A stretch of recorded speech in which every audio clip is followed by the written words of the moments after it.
Customs police undercover major underground drug lab in Uluwatu Bali.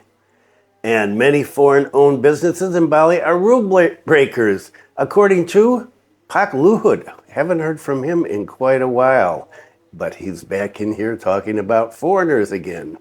Stay tuned for details on these and other stories.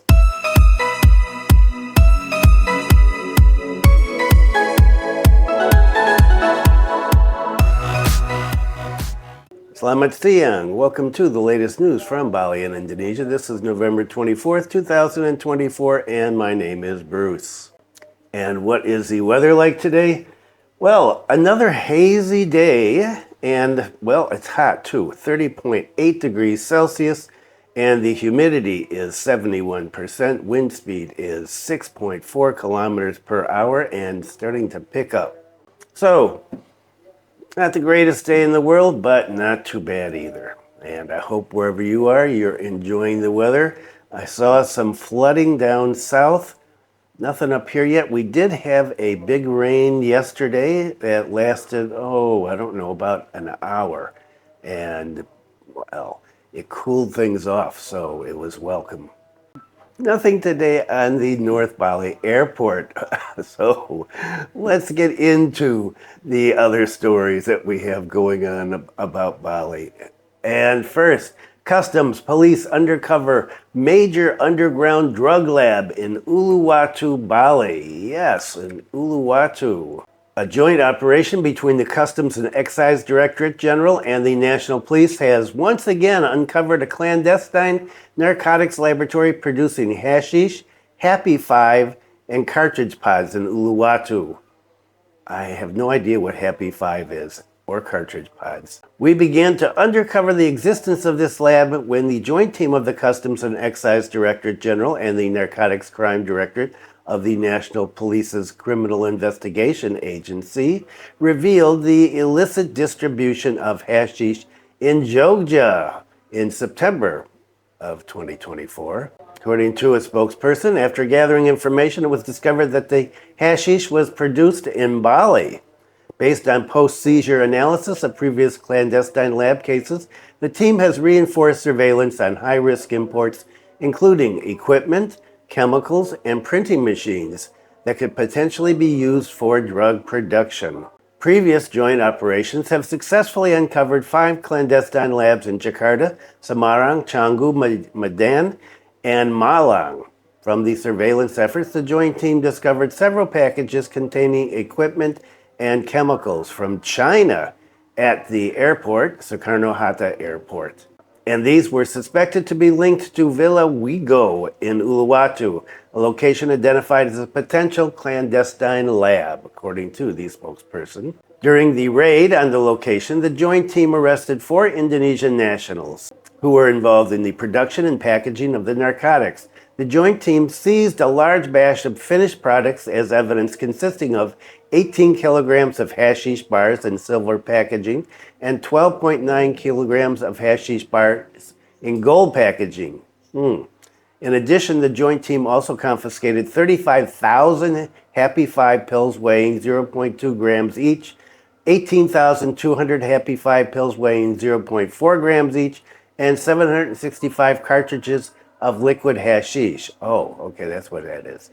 The team also seized unprocessed materials, including 102 kilograms of hashish powder, equivalent to 1,020 hashish bars, 37 kilograms of Happy 5 pill ingredients, equivalent to 1.1 million pills, and 12 liters of cannabis oil, equivalent to 6,000 cartridges.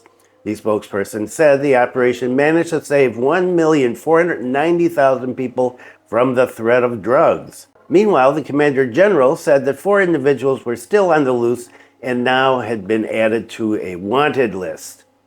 These individuals are the lab operator, the mixer and packager, an employee, and the villa renter.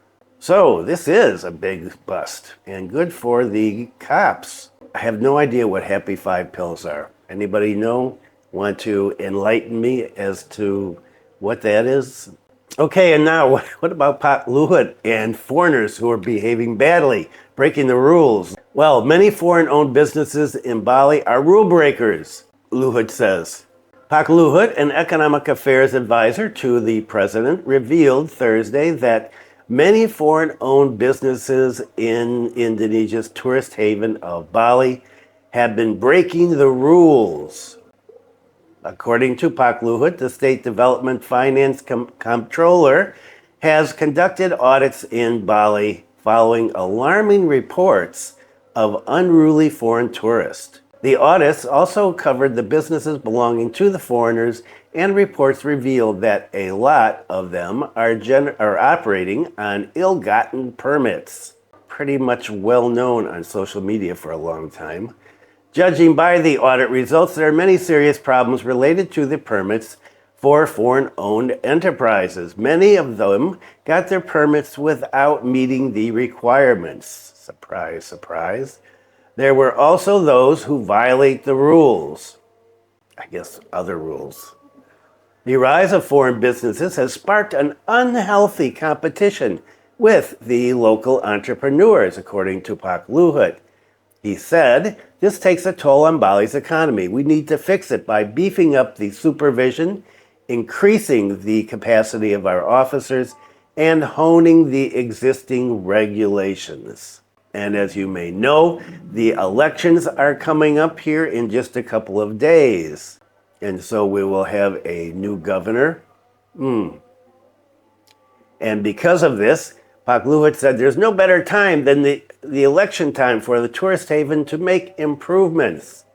During his time as the chief investment minister under President Jokowi, Pak Luhut had been outspoken against misbehaving tourists in Bali. At the International Quality Tourist Conference, he even revealed that many of these foreigners set up what he called nude clubs.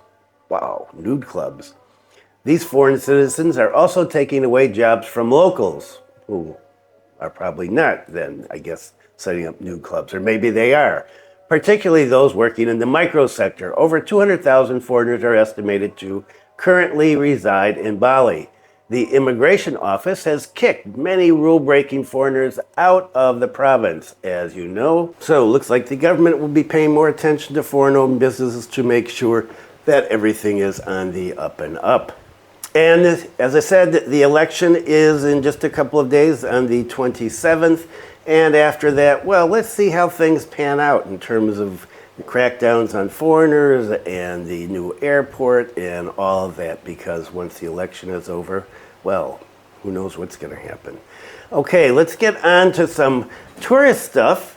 Carrying 4,000 tourists, Quantum of the Seas docks at Lembar. PT Pelabuhan Indonesia, Pelindo, Regional 3, has once again made history after previously successfully launching the jumbo cruise ship Genting Dream.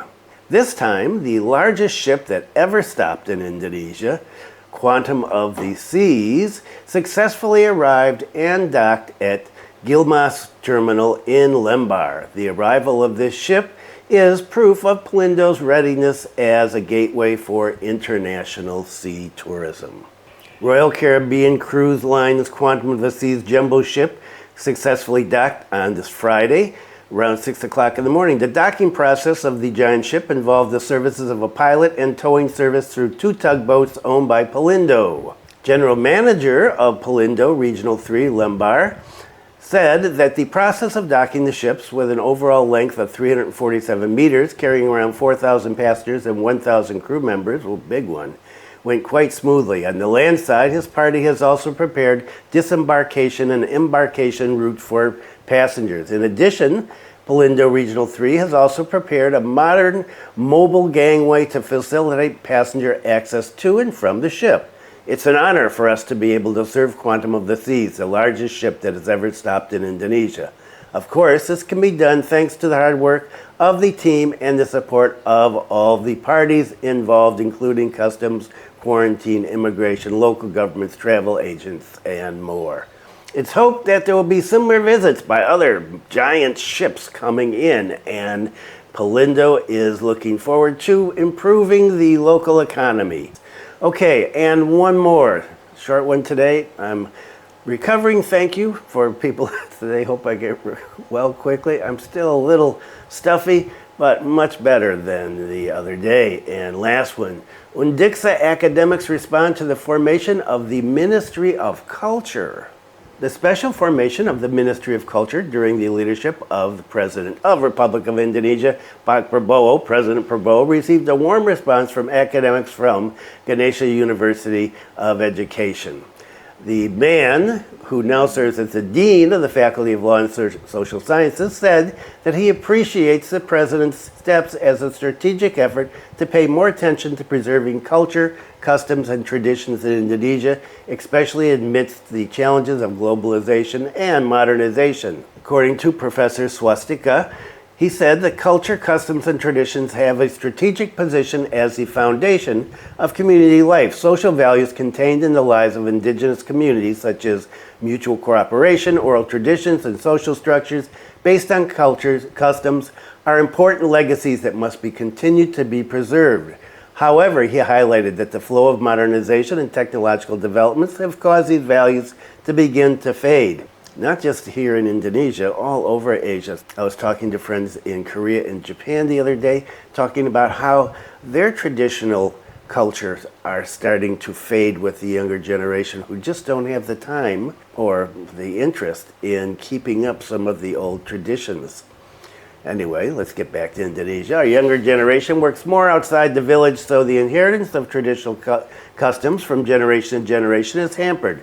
Mutual cooperation, which used to be the characteristic of indigenous communities, is now attended more by older people. The younger generation tends to prefer the urban culture that they brought from the city, so the existence of traditional houses and traditional values are starting to erode.